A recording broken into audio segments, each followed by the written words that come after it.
Meet David Fucillo, a savvy saver who, like many of us, sought to build an emergency fund with high interest rates. He opened a savings account with Capital One, expecting to see his money grow.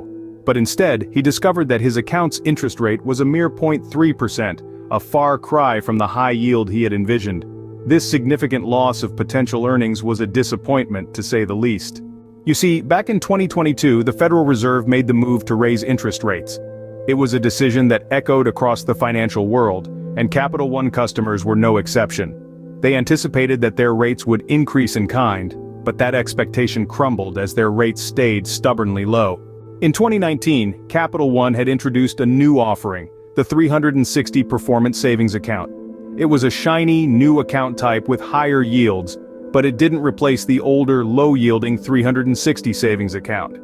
Existing customers were kept in the old account with its lower interest rates. This discrepancy didn't go unnoticed. Customers started to voice their complaints, pointing out the lack of communication regarding the new, higher-yield account.